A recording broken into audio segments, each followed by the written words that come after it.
ஸ்ரீ குருப்யோ நமஹ. தெய்வத்தின் குரல் மூன்றாம் பகுதி 62வது தலைப்பு. நீத்தார் கடன். திவசம் தர்ப்பணம் முதலான பித்ரு காரியங்களும் பரோபகாரத்தை சேர்ந்தவைதான் என்று நிறைய சொல்லியாயிற்று. ஸ்ராத்தம் முதலானவை பித்ருக்கள் எங்கே எப்படிப்பட்ட ஜென்மா எடுத்திருந்தாலும் அங்கே அவர்களுக்கு திருப்தி உண்டாக்கும் என்று சொன்னேன்.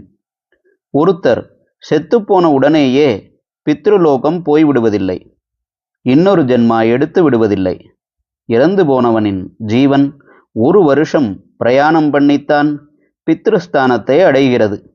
இதை நம் சாஸ்திரங்களில் சொல்லியிருக்கிற மாதிரியே கிரீக் மைத்தாலஜி முதலான மதாந்திரங்களிலும் சொல்லியிருக்கிறது. ஜீவன் வைதரணி நதியை கடந்து யமபட்டணம் போக வேண்டும் என்று நாம் சொல்கிற மாதிரியே அவர்களும் ஒரு நதியை ஸ்டிக்ஸ் சொல்லி அதை தாண்டி மறுலோகத்துக்கு ஹேட்ஸ் போக வேண்டும் என்கிறார்கள்.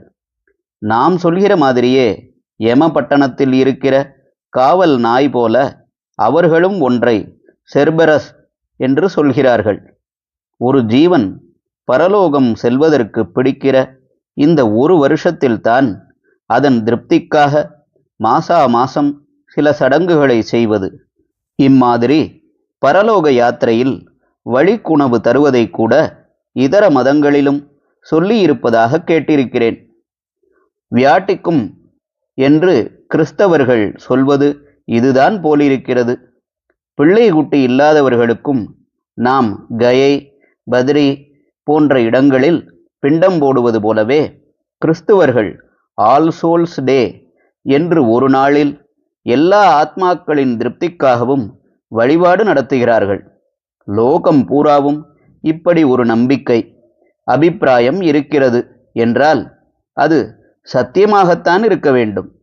பித்ரு காரியங்கள் உத்தரக்கிரியை என்ற பெயரில் எல்லா ஜாதிக்காரர்களும் செய்யும் அபர காரியங்கள் ஆகியன ஏதோக்தமாக நடக்க சௌகரியம் செய்து தர வேண்டும்.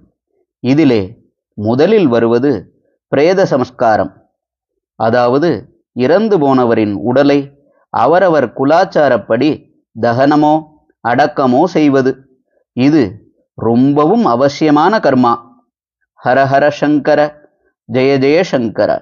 தெய்வத்தின் குரல் மேலும் ஒலிக்கும்.